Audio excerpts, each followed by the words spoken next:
Не кричу, не мовчу сонну, ти застав би мене обезброєну, без прикрас, без думок, без одягу, голос ніжністю розфарбований,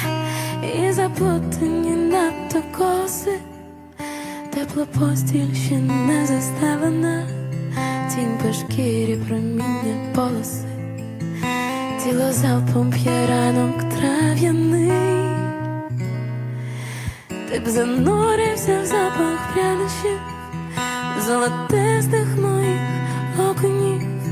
в запах стрімких гарячих дотиків, в їдкий запах нічної осені. Кожній родимці назву видав і дивився би мовчки голодно, бо беззброєну від бажання, без прикрас, без думок, без одягу, і твоїм рукам